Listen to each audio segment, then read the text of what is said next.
Hi, this is Molly Cheshire, and this is Meetings with Remarkable People. And my guest tonight is George, and I'm terribly sorry, what's your last name? Conant. Conant. And Paula thought that we would make a good fit because your family has a military background, and so does mine. Yeah. And also, so tell us a little bit about that. Well, it depends. You can go back generations or just back to my dad. We can go back generations and your father. All right, well, the founder of the Bay Colony at Cape Ann in Massachusetts in 1624 was Roger William Conant, who is the ancestor of all Conants in North America. Wow. And he was the first governor of the Massachusetts Bay Colony. And that was for an interim period until another one was elected locally, I think, but by order of the King of England at the time. Gotcha. Right, and that would be 1626 to, well, he died at the age of 91 or 92. Unheard of at the time. Unheard of at the time, and up until near his death, he was the selectman of the village, which is right next to modern-day Salem. Yep. And I'm trying to think of the They weren't Beverly. part of... Beverly is the actual town. Right. And I know Beverly. Salem sort of came after Beverly, I think, or Up on the North Shore. Right. So that was the Cape Ann settlement, and so that began the colonies. And then during the Revolutionary War, one of the riders with Paul Revere was Colonel Conant. Wow. And that also was a relative. You know, we're all related through Roger William, and he had two sons. Exeter and Lot were his two sons. That the two branches of the family came off of those guys. So then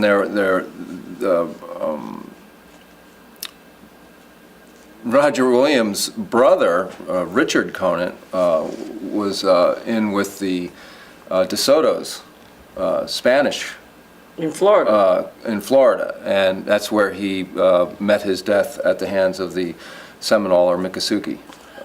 The Spanish conquistadors and their mercenaries were less successful in the swamps of Florida than other places. And to this day, those two tribes still have sway in Florida. Good for them. Then moving a little forward in history, there's a big gap. You know, there's the Paul Revere story and Colonel Conant. I don't know his first name, and I really should remember all this stuff. Don't worry. But then, in more recent times, on my dad's side, my mom's side is largely Irish, or all Irish, really. So I'm half Irish, 4 or 5 generations, and my dad was full colonel at the end of his career, and I have like a photograph of him where he has his 1 star as a brigadier general. And there's an interesting family feud about that thought, between mom and dad. And my father said that he was a battlefield general, on the battlefield. And he said that after the battlefield experience in World War II, he said he refused to be a yes man to the oil companies, and they put him back to full colonel and then sent him to Korea. Ouch. And then after Korea, they sent him to Vietnam for 7 years, and that took him to his heart attack in 1964, which took him out of military service. That retired him. I'm so sorry. And now is 35 years a career officer. Now his story, Dad's story, is really quite remarkable. My friend Paul Felix about 10 years ago called me up and I said, I just looked up your father's military, records online, and wow, he was a heavy, and he was a heavy. He was, the way my father put it, he said they didn't, you had like very famous personages in World War II, like MacArthur and Patton and all those guys, and there was a reason why they were famous. That was to keep the attention on them, while the guys who actually got the work done weren't targeted by the enemy. Oh. Just like public access. Yeah, you could say that, yeah. So my father, was given many of the distasteful tasks that needed to get done in World War II, and he would get them done. And the reason that he was one of the reasons, I should say, because I don't know everything. I know some of the war stories through my dad directly and through my older brothers, because I was the youngest. I wasn't on base. I wasn't raised on base like my brothers were. They were all born on base in post-war Germany, World War, occupied Germany, Right. they call that. Frankfurt and Stuttgart, those were my 7 brothers were born, and my sister was born at on base also, I believe, in Fort Knox. So anyway, Dad's career really started on horseback in the last unmechanized cavalry unit, pulling Indian duty in the early 30s. And then he was sent Where to... was that? That was out in Montana and Wyoming and, the big Wild West. He was, patrolling the range to keep guns and liquor from being sold to the Indians. He was really highly regarded by the native people as being a straight and honest man and fair, and really did take his work seriously protecting the Indians. Kind of a reversal of the role that got them there Sure. on reservations. That reminded me of your relative, Molly. John Johnston, he was Can in... you tell George about? Well, Sure. my great-great-great-grandfather was an Indian agent in Ohio. And he was appreciated by the friendlies and, always treated them right. And whenever the hostiles were in town, they would tell him, the friendlies would say, get out of town because trouble's happening. But he had a long history. He was from Scotland, and one of my relatives wrote a 200-page book of him. And then the other grandfather was friends with Daniel Boone and was the opposite. I mean, he was an Indian fighter, and so. But I kind of always liked John Johnston. He was like my favorite. And you have a lot of experience with the Indians. You told me that he was sort of heartbroken when treaties were broken. Oh, absolutely. That reminded me of George, what you were saying about your father.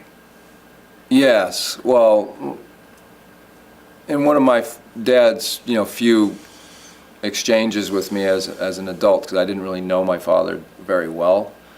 By the time I came along, Mom and Dad were pretty much sick of having kids.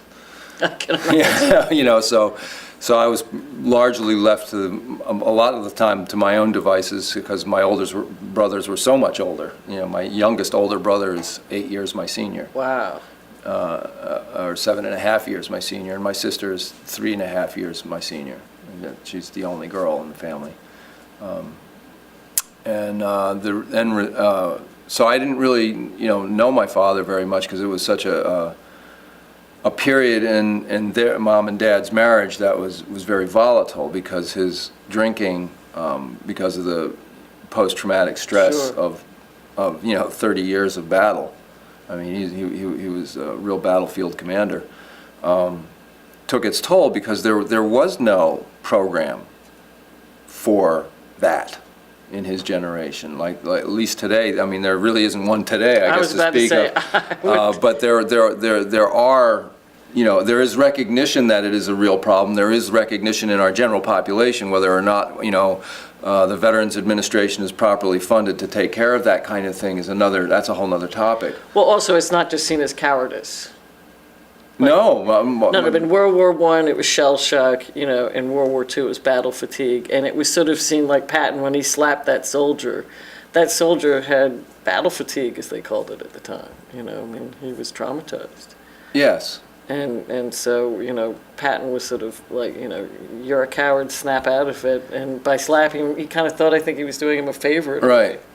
But I think it was more the broken contracts, right? The heartbreak of that. That's what. Were we going back to treaties, you mean? Well, your Molly father talked about her, John Johnston. John Johnston was heartbroken about the No. treaties. Your father was heartbroken about how the Indians were treated. Oh yeah, well no, I'm sorry. John Johnston was heartbroken about the treaties being broken. That's right. Right. So there is a parallel. Well, and what I was starting to tell you is in one of my father's more lucid moments, as an adult, he told me that there was Indian in the family. And my brother Dickie did a genealogy some 30 years ago, and I really wish I hadn't lost it. I've just moved too many times. I've lost photographs, I've lost so much documentation. But one of the things is that it turns out that my father's grandmother, my father's grandfather, was Cornelius Conant. Now, he would have been half Chippewa, and his mother, Mary Lightheart, was full-blood Chippewa from Chippewa Falls, which is now Sault Ste. Marie. And there probably is even more Indian in the family beyond that. But how did that manifest? I'm curious. How did that marriage happen? Yeah. Well, I don't know. I mean, I'm figuring myself at an eighth, and my dad at a quarter, or something. And because we used to think that was true in our family. When I started investigating it, it wasn't. Well, that's a hard call. That's a hard call to say that it wasn't, because many of the Celts that came here, whether they were Irish or Scottish or whatever, had a thing called the clan system, and that is identified by the pattern of the kilt, right? Okay, or the tartan, right? And when they came here, the colonial forces came here. You had two basic groups. One was military, and the other was the indentured servants, aka, also known as white slavery. They called them indentured servants, but they were they were basically indentured until they decided or they were prisoners. Right. Straight up prisoners sent to the New World to build civilization and die, basically. I kind of forgot where I was going with all that. No, but about the kilts and the emblems. Right. So what happened was a lot of Irish names, Irish and Scott and largely just that, show up on Indian reservations on the East Coast here. You have a lot of Kennedys and Jemisons and names like that all through the East Coast. Where those particular peoples landed, there were very, very few women came over on the ships. Oh, well, that makes sense. The ones that did come over, which was, a woman on a ship was considered bad luck or whatever. Sure. But even more gruesome than that is that the women died in childbirth routinely here. Right. So you had to take wives if you were looking for a wife. From the native population, and that kind of served two purposes. It not only did it provide, a wife, but in many cases, if it was a leader like Roger William Conant, he took on the chief's daughter to make peace. Right, of course. And so then that becomes, an interesting. Well, what Conants were born out of that, going back to 1626, and then the two branches of the family, Exeter and Lot. One branch is the branch that I'm coming from, which went up into the wilds because it just got too much like Europe. The village got too big. So there was this sort of one kind of adventurous part of the family that really rejected the colonial activities and sort of migrated into with the native community and put their power there. And they ended up going up into Maine, and then across, and then down into Canada, down into what is now Michigan. And that's where my great-grandfather, Cornelius, may have been, this is kind of a fancy of mine, I don't know if this is where the story of Paul Bunyan came along, of the Great Lakes, the footprints of Great Lakes. Well, Cornelius's life work was trenching back the bay with two big oxen. And there's over 1,000 miles, perhaps more, of these trenches, that drained Saginaw Bay back for all this black earth that they farm on today. I mean, I don't know, maybe 1 million acres. Wow. Of recovered land that was all from just trenching, because it's very, very flat. So they're almost like canals, and they're everywhere. They're everywhere in that part of Michigan. You know, if you Right. for the camera, it would be Tuscola County is about right there in the mitt of Michigan. Right. You know, it's about 150 miles north of Detroit, and that's all Chippewa country. And I met some Chippewas at one point in my life, and by golly, I look like some of them. Sure. And some of them are very dark-skinned, and some of them are not. That's I hear a question brewing. Oh, the quilt emblems? Is that Well, related to that church? now how that clan system and the kilts and the tartans relate to the clan system of the natives is that it's based on a circle, and that the Romans had outlawed the clan system because it was both a cohesive government for the communities, the Celtic communities. It was also their education system, and it was also a part of their spirituality. Well, when you have the clan system of the Native Americans, you know, in this case, the Northeast, which is my specialty, I spent, you know, some 25 years of my adult life with Senecas and Mohawks, and occasionally with some Western cultures as well, but much more in the East. And that is the education system and the civilization structure, or the community structure and the spirituality, is also based on this clan system. So the Irish men who got here said, "Oh, we know what this is," you know, and they felt a connection, a real earth connection, because, you know, the Celts are very earth connected. You know,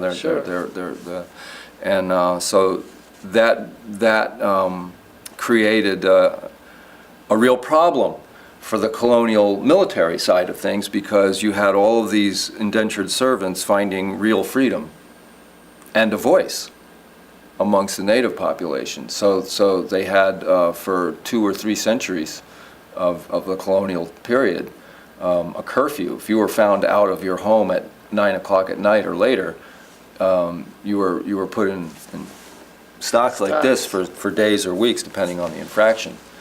And that was largely because so many of the indentured servants had escaped and joined forces with the native population. And what was the upshot? Well, I don't know. That's a big question in terms of. Well, I mean, I know it all ended badly for the Indians in the Northeast. Well, let's talk about that for a second. You know, North American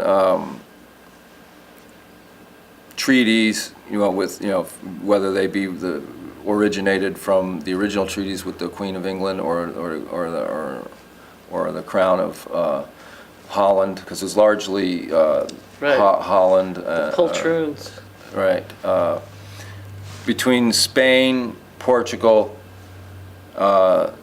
England, and Holland, or the Netherlands, those were the main. And France. And France, yeah. Canada. Those 13 royal families, I suppose, really had their mitts deep into conquering, you know, another continent of peoples. I mean, there's thousands of nations here. Anyway, the upshot is that, you know, to this day, about 25% of North America is still under control of native populations. Where? And you have reservations all through. There's, I think, 12 reservations in New York State. And in 1980, the Ramapo, the remnants of the Ramapo people got recognition, federal recognition, down there in Sloatsburg, Suffern, and Ramapo. And I know some of those people. And they, for 5 centuries, right here on the East Coast, you couldn't go, you know, if you were a revenuer, they would call them, or a sheriff or a cop, Right. and you went into their territory, not 35 miles from New York City, you didn't come out. Right up until the 1960s. Can you explain the word reservation and nation? Well, reservation is what lands are reserved for the Indian nations. So, you know, like I'm of the habit of calling it reservation, but to be more formal about it, to be more correct about it, it's Indian territory or Indian nation territory. So, or indigenous nation, or first, you know, there's the only really good way to term this would be to use the names of the actual peoples and their territories. So, you know, But it's a real nation. and it's not even, you know, it's like if I were to say like Mohawk Nation, well, that's still an alliteration. It's really, you know, the territory of the Haudenosaunee, the Five Nation Confederacy. It's really the Oklahoma, which is the people of the land, or the first people. But haven't they been boxed in, and so the reservations Well, of course are they sort have. of remnant of... It's genocide. Well, I understand, and they were put on the worst land possible, Well, usually, especially out west. and in the East, and they wherever they put them, there's always something underneath them that they want. So the pressure never goes away, whether it's shale oil in the East or uranium in the West or oil in the South and West or North, you know, because they're always looking for oil. The pressure is really about title, because we live under, there's two bodies of law. There's colonial law, which is what we all live under, all right, the Crown, and then there is cosmic law, which is what Native people live under. And cosmic law is the law of Earth and the universe, and how everything functions. So the laws of the people, of the indigenous people, like in the language of the Haudenosaunee, it would be the Oklahoma. That law is the law that is observed in nature. So, you know, certain cosmic principles, you know, or even our sciences, like, you know, physics and things like this, all is based on cosmic law, you know, from the atom to the molecule, how things are structured, how things work together, how in nature there's no waste, that you know, the wolf may take the deer, but and the remains are left for the vulture. Nothing goes to waste in a natural system, you know, and in a natural human system, you have barter and trade as the natural economy. So, you know, I'm making deer hides, you're growing beets, and we can strike a deal, kind of like that. And then what about, how would they define their boundaries, and why would they go to war? You belong to the earth doesn't belong to you. There is no boundaries. The boundaries that were set in terms of territorial disputes, like what you're bringing up, it wasn't always a pretty situation. I don't want to glorify it either. No, I'm just curious. There was a lot of. It's a complicated way of for our minds to kind of understand this, and for me to quickly go into it is kind of, because it's a big subject. The thing is that the people have to survive.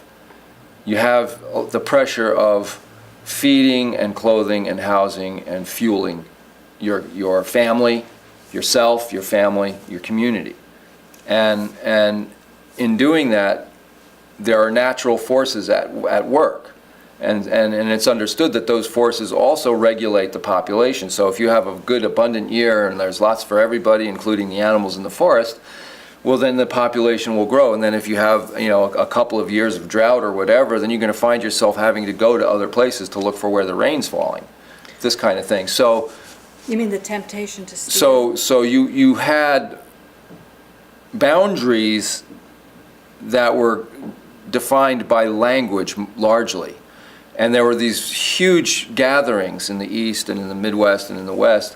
You know, we call them powwows today, where the trade would happen, and they would happen on a cycle, you know, by the moon or whatever. Right. And you usually know. around a big tree, like in Geneseo, there's a huge Right. tree, and in like South Carolina where I live, there's a 500-year-old tree, the Middleton oak, that the Indians used to gather around. Yeah, it's similar to the Aborigine too out in Australia. There's a dreaming trees and things like that.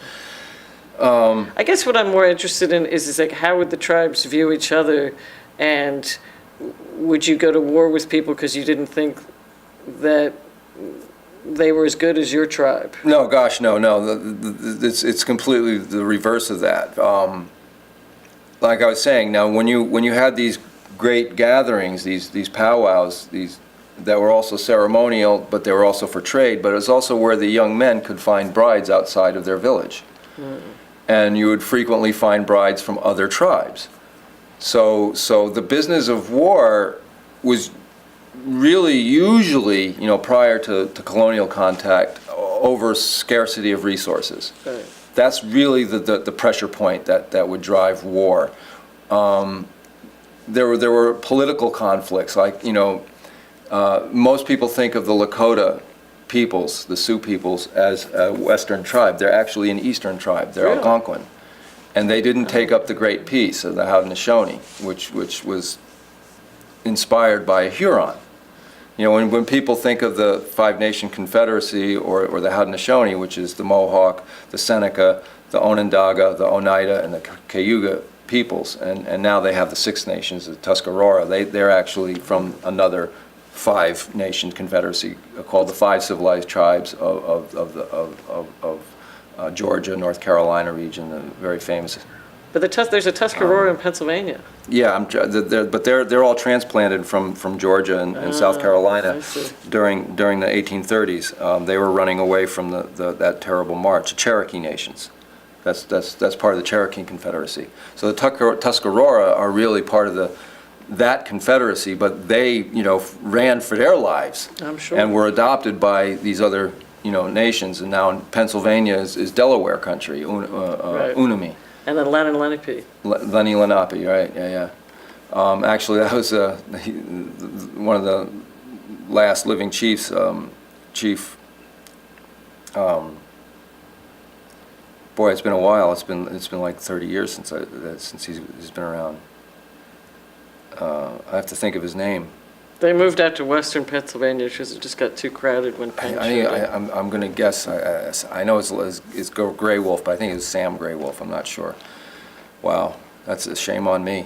So you're saying intertribal marriage was encouraged? Well, it was a necessity if you wanted to keep your gene pool, correct. That was the one thing that one of my really great elders used to talk about, Grandma Twy, is that Native people were smart, and the colonials recognized it right away. They were smart people. They were astute. They have to be, living the way they lived, and the thing is that their system of laws and how to conduct things was comparable to any civilization. And that was where the big, lie to, us, growing up in our under colonial rule is that, we got that whole, they were savages, they didn't have civilization, they were Stone Age people, and anybody that spends time, actually listening to their oral tradition and stories, and they're like, very high level natural scientists. Sure. Their powers of observation, and their creation stories and their wisdom from thousands of generations of natural observations, makes some of the top scientists, some of the top nuclear scientists, at least in the 1980s and 90s, are Navajo. So there was a certain. With the influence of the colonists, did the culture degrade? I mean, did people start losing the knowledge that they had? I mean, that's kind of the impression I have. That's one of the central, besides actually the survival of the people, the actual genetic survival of their lineage, the survival of their knowledge base and their pharmacopoeia, I mean, all of their education system, they had a complete system of functionality, and various tribes had various degrees of it. So some it's like there is a place out in the Finger Lakes region of New York State that was once called Ganangadan. Ganangadan is near Canandaigua Lake, on the North Shore, and when the colonial military forces encountered it, they encountered a city of 40,000 people, a city with plumbing and public works to manage the effects of having 40,000 people in a huge village. So they had a form of a septic system or sewage system, public works that way, and they had plumbing made from wood, carved wood, that would carry the water to, point A to point B to supply water, clean water. And the farming was distributed out in the flats around the lakes, and so there was a whole system of food production and delivery, storage, everything. But I mean, I guess I just assumed that all of that knowledge was lost, or No, not it's all not. of It's it. not all lost, but that is the concern for the populations today. There's only a handful, and I'm including myself in this, that hold on to a lot of that knowledge. There's a handful of us that know how to, make. There's a great book, how Indians made things. And I think it was possibly Daniel Webster Pierce wrote the book, I'm not sure. But it was a great little book. It was how do you make moccasins? How do you make the leather to make the moccasins? How do you plant corn? When do you plant corn? The different varieties of corn. How do you preserve it through the winter? How do you, a how-to book on all these things. How to knap flint into an arrowhead. How to make stone tools. How to take down a tree. How to divide the tree into boards. It was just an incredible compendium. And then of those kinds of, industrial activities, Can you do that? Well, like one of the things I learned when I was up north with my Mohawk friends was how to make splints from the black ash tree. You can use white ash tree as well. Those are the ones that are suffering the bug right now, the borer beetle. Which is a natural cycle. It's nothing to get excited about. But anyway. But it's an invasive beetle. It's not. Oh, yeah. Like Dutch elm disease.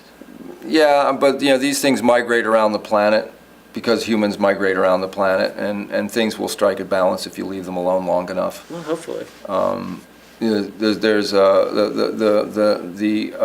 arrival of the borer beetle and the hitting the ash trees, which many of them are growing too close together anyway, has provided food for the pileated woodpecker. So now you're seeing a lot of these infected trees that are dying, the bark is being stripped off of them everywhere you look, and so the pileated woodpecker is making a comeback as a result of that. So there's always this. I don't get so excited about those kinds of things so much as I do as trichloroethylene in our water. Well, that's a good things point. like that I think are much more high impact than other kinds of invasive species and stuff. Trichloroethylene, you can't let that slide. What's Anyway, trichloroethylene? it's an industrial degreaser used in every factory everywhere that has anything to do with degreasing parts, pieces, machinery, engines, all of it. But Molly, we have a solution. Yeah. Tell- Well, we do. I've been working. Oh, yeah. Tell us Over what 30 years, I've been working with an alkaline surfactant, very advanced product that it's a common feedstock materials, ammonia, an alkaline, sodium hydroxide, potassium hydroxide, ammonia, and alcohol. All right. Now that's a very broad group Isn't of ammonia chemistry. pretty harsh as well? Well, you don't need much of this product. Okay. All right. But in its super concentrate form, which is not for common use, but that's what you make your soap from. It's still 95% water. Right. All right. So what makes this unusual and so effective is that there's a high concentration of free electrons in the soap molecule, which then makes the water a free electron battery. Now, when you have free electrons, they're very slippery. All right, the free electrons are not really well understood, and those are electrons that aren't attached to anything. All right. So and now what made this invention really kind of an interesting story is this particular scientist. For Bullen Chemical Company, Dr. Flanagan, in 1969, well, really starting in 67 to 69, but culminating in 1969, was looking for a superior water-based product to replace the toxic stuff. I mean, this is, my dad told me, because he was involved with industry big time as well, My father worked for DuPont as a chemical engineer. my dad had got some design credits for the 37 and 39 Lincoln Zephyr, the front end. My father had design credits to that. And he really wanted to be an industrial designer, but you know, military and war was more present in his life at that moment. So he said if you had a water-based So my dad degreaser? told me when I was about 17, one of my only visits out to the family farm in Michigan as a young man, to look for a water-based degreaser, because since the 1920s, you know, the industry knew how toxic benzene-based degreasers are. Now, trichloroethylene is basically gasoline cooked together with chlorine. That's what it is. So the chlorine and the ethylene or the benzene or the you know, become this very aggressive and effective degreaser, which leaves an oil film so that your metals that you're degreasing don't flash oxidize. So there's a reason why they really love this product. This product, unfortunately, trichloroethylene and tetrahydrochloride and a few others, are very, very persistent because they don't occur naturally in the environment. These are man-made chemicals. The bonds are very, very strong. To pull chlorine off of the ethylene is next to impossible. It doesn't go away, in other words. And then it's aggressive to oil and fat. So when it gets into the environment because of illegal dumping and other things, accidents or whatever, then it gets into the food chain. It gets into the turtles. The turtles are so full of trichlor up on the St. Lawrence River that the native people up there have been testing the turtles, and their turtles are so full of trichloroethylene in their fat tissue that they are considered toxic waste by the EPA. That's how extreme this can be. And then of course birth defects and all the other stuff that comes along with it. Our product, or the product that I've adopted in 1982, is when I took this product on, and I got the rights to private label, manufacture, sell, and use. Those are the rights that I have to this product. And I've been on an educational journey trying to introduce this product into industry and various other things since 1982. And it's been really a journey, because what I found out is that I can sell it as a dish cleaner. I can sell it as a janitorial supply. It's even used. It's so effective at cleaning that it disinfects hospitals. Can be used there. So, and it's AAA rated, non-toxic, biodegradable. The product itself and whatever you're cleaning breaks down 96% in 8 days. It's just gone. Wow. They don't know where it goes.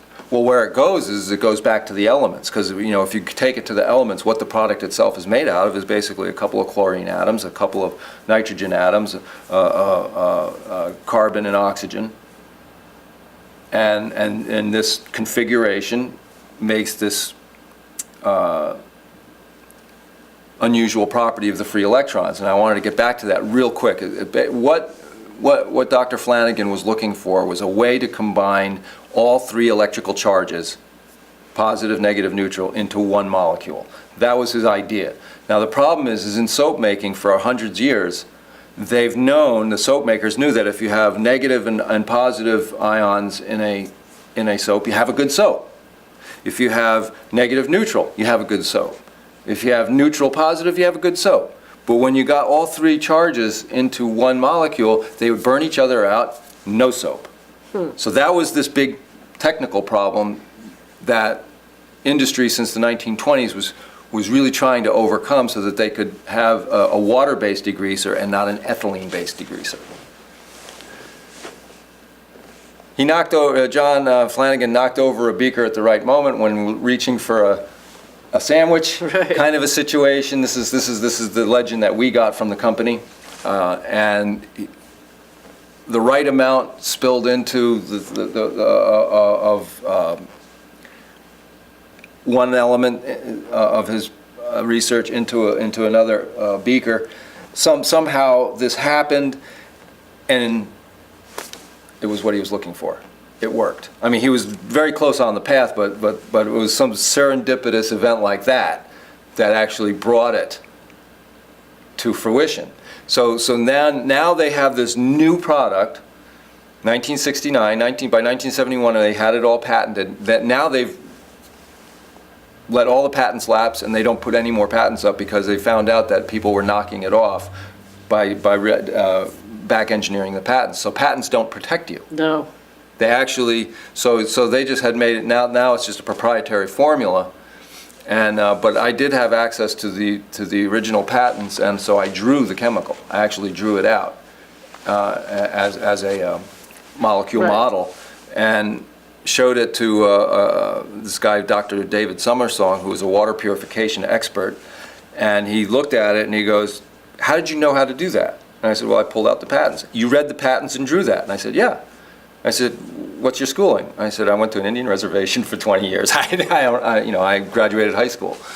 But I do have I come from a very educated family, so I grew up with all kinds of science and art and stuff from my older brothers. And so understanding this kind of stuff is easy for me, to a point, to a point. So he said, so he looked over at the paperwork, he looked over my drawing, he says, "You did it. I mean, you did it correctly. I really can't find any fault with your work." And then he said, "Here's the weird thing about this molecule that you've drawn." And I go, "What's that?" He says, I'm getting chills. He goes, "It resembles hemoglobin. This is like a living molecule." Right? Now that's from a straight scientist. Right. A living molecule. Right? Here's the weird thing about this product. It knows what to take apart, and it knows what not to take apart. It doesn't harm fish. It doesn't, brine tests, shrimp brine tests. Shrimp. They're used frequently for toxicity studies in water. Like I said, OSHA, EPA, FDA, totally proved. So what's happened with this product? Well, it's done really well for the parent company. When we and the group of people that I worked with in the early 1980s started pumping it. I elected to start my own company called Turtec. At the time, I called it Turtle Island Technology, and then I shortened it to Turtec. But it was Skipjack Limited, which then evolved out of that to Panther Technologies, and that's my friend Andy Nixon in Connecticut, and we had a think tank of about 30 of us. There's about 15 of us still alive. So they're a lot older than I am. And what happened is that we began a journey of finding out really about good and evil. Just that simple. One of the things that we did in our promotion of this, I've been into General Motors. I've been into Excuse me. General Motors. They just threw me out on my years, and they said the reason was that I was contaminating the science, that they were trying to invent the product I already had. So that was one problem. Then I encountered the oil spill cleanup people through my ex-wife's brother-in-law. Right, and his name was John. I forgot his last name. And John had this anniversary party, and we were out on this boat, and his fortune was made on laying all the cable for cable access, fiber optic cable. That was his company. Dealt with New York, Connecticut, New Jersey, Massachusetts, and he started off as one guy. You mean the fiber optics that they're now denying us access to? Yes, that was my former relative. He's passed away. He was a sweet guy too. He made his honest. Yeah. He made his millions honestly the hard way. Right. So on his little boat, he had this friend of his who was very big in the skimmers that skim and buoy and contain oil spills on waterways. Okay. And he said, "Here, here's a match for you. This guy has a product. This guy does this. So I get together and I give my little speech, like we're doing here, and he just shut me right down after a point. And he goes, I can't use your product." I said, "What's that?" I said, "You're going to put me out of business." I said, "I make money on the oil." And then he explained the whole thing to me. He goes, the pads and everything like that, we soak up the oil, we clean it up as best you can, and then contain it and skim it, suck it off the water and all this kind of thing, and then we have to store it and move it around, and if you blow this stuff up on me in the water and make it disappear and go back to the elements, I'm out of a job. I'm out of a job. So And I can't let that happen. did you ever find anybody that was open to promoting your product? Well, the Indian Do you remember Valdez? Yeah. I'm going to tell you the Valdez story. We actually sent, when the think tank was still together, this guy, Mike Donner, led the expedition. They rented a big, like 20-foot van, and we packed it full of our product. And him and, I don't know who the crew is, he took about 4 people. They went up to Valdez. They drove from Connecticut all the way up there. While that was going on, I was on the phone because I had my separate company, you know, to actually provide the product. You know, 'cause, Andy and the think tank was more about intellectual property and education, and I was more about I need a buck. So let's get this stuff to the people. You know, I need to make, you know, bring this. You know, I was more about physically getting it to the people. Absolutely. So I got on the phone all the way up to the on-site commander of the Coast Guard at the site of the spill, and their Coast Guard skimmers would get asphaltized from the cold water congealing the oil, which Yep. is crude oil, Yep. in the skimmer guts. So they would have to use a lot of hot steam water just to move the stuff through, to try to get it off the ocean. So I told them what I had. I told them it works in salt water. I told them that it'll emulsify the oil, make it water soluble. You'll just be able to suck it right off the ocean, and you can even recover the water. Yeah, you know, all you have to do is add aluminum bisulfate, and it'll separate it into crude oil, and it'll be cleaned for you. Again, you know, at a certain point. If you don't separate it at a certain point, it'll just destroy it, and it'll just becomes carbon. Right. Carbon. It just goes back to the elements. I mean, oil is a mineral. It's another thing. It's not fossil fat. It's a mineral fat. But that's a whole other discussion. So anyway, So what happened is the Coast Guard commander was very excited. He wanted my stuff, and he goes, "I'll be in touch with you, you know, within 24 hours." And the next morning, about 14 hours later, he calls me back and he goes, "I can't use your stuff." And he goes, "Kid, I don't know what you got, but somebody very high up doesn't want you to use it. Doesn't want us to use it." Now, I told you this is about good and evil, okay? What we found out was that the Valdez spill, in our opinion, going on the record because I can't say factually, but in our opinion, was engineered. And that the captain took the fall, fell on the sword for the corporation. The Kodiak Islands and all of that region was pristine, protected environment. And as a pristine wildlife area and native traditional fishing and hunting grounds, because it's the islands and the water are combined in this pristine protected area, that nature preserve, was also loaded with drillable oil.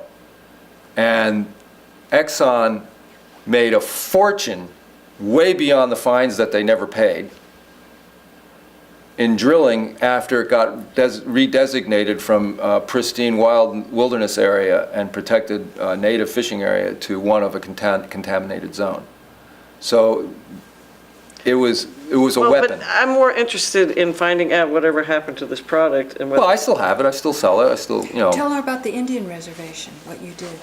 All right. The product is still out there, like under a lot of different brand names, as a water-based degreaser, or alkaline surfactant, or you know, they have it as janitorial supplies and stuff like this. All different uses out there that don't cross the line into environment. Now, in order to go into environment, you have to go through the shrimp brine test, all this other stuff. You know, all over again, because it's all been done. They already know it's non-toxic. But to bring something into the environmental repair game, you're getting into a very, very big pie. And there's a very big interest in keeping that pie toxic. I would think that the janitorial market would be much more lucrative than the environmental market, just because it's, you know, a much larger market. I mean, sure, environmental spills happen, but they're not as, I don't know, constantly happening. Well, they're not reported. Well, maybe not. as much. But it's not just, it's not just like oil spills that we think of in terms of like a Valdez event Well, and like in or a Gulf of Mexico. I mean, we could have helped with that too. The stuff that they use as a degreaser, as a, Just ruin the Gulf. they could have used our stuff and non-toxically cleaned up the whole thing. But remember, For a fraction of the cost, by the way. I mean, Right. because it's just, again, it's common feedstock materials. It's how it's combined that makes it so amazing. I Yeah. meant your story where you cleaned up that Indian. Right, so on the Indian reservations, over the years, indigenous people are smart people, and they will take advantage of whatever they have available to them to prosper and to survive. And a fellow by the name of Roger Bennett up at Akwesasne, which is Mohawk Nation territory, and on the maps you see on the maps Akwesasne and St. Regis Indian Reservation. Okay, and that's on the right on the border of Canada and New York State. Cornwall Island, the city of Cornwall, Ontario, is right there. They got into two industries, really, oil and gasoline and tobacco products. And then after that, casinos. And the Mohawks had a lot to do with the casinos becoming legal or becoming popular on reservations across the nation. And they kind of were the Mohawk and the Seneca, the Haudenosaunee's Five Nation Confederacy had a lot to do with creating wealth in the East because of their high steel. Building the bridges, building all, these guys were fearless workers, built a lot of these, their crews were involved with a lot of these superstructures in Pennsylvania as well. And these families brought the money home that were then, got involved with building the reservation up there to a nation. And what happened is that this guy, Roger Bennett, had in the early days they called them wildcat gas stations, wildcat operations, because they weren't regulated by the government. Well, they had their own government. That's a whole nother political conversation that I can get into, but for the purposes of this, over 30 years, his truck stop got quite large, and he was servicing truckers from all over the country going, through that territory, Canada and from Maine to Ohio, and other points. And so these diesel trucks had what they call saddle tanks that it was just drums, and you just open the top and then you pour the kerosene or the diesel in there, and if the guy was not paying attention, it would just splash over when it was full. Well, you had 30 years of splashing over onto the asphalt parking lot. It started to dissolve the asphalt on the underside. It would get underneath, and so now you had this plume of kerosene and the ethers from the asphalt migrating in the water off the reserve, and it got into septic tanks of the non-native population, and that's what brought the EPA in, because it now became a cross-border dispute, and it killed the bugs in the septic tanks, and then people's toilets would backflow. Right.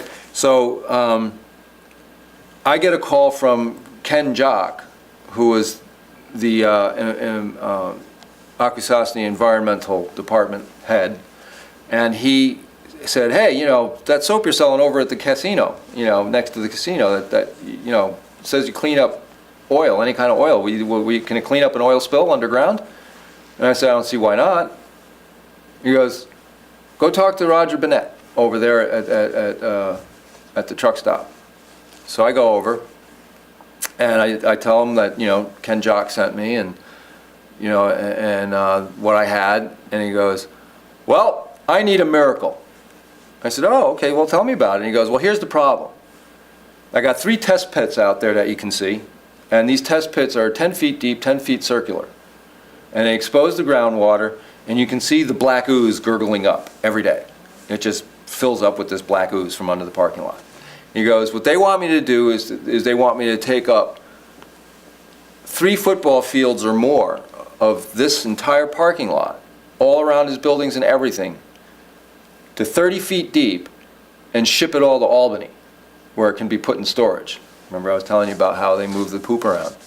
Well, that's what they do. They by just having all this toxic material, they get to make a lot of money in the handling of it and moving of it and storing of it. And he says, I don't have $30 million, and that's the low estimate. I need a miracle to stay in business. And I said, well, I got some product. Want to hit one of your test holes? And he goes, let's go. So we took 2 gallons of super concentrate into that volume, which was 10 feet deep, 10 feet circular, and I don't know what the depth of the water was, but it was, I assume, 5 or 6 feet deep. And you could see, you know, from the side walls of the hole, this gurgling black ooze coming in. Well, we poured the stuff in, we just took a stick and stirred it, and it turned into like a mass of like chocolate milk.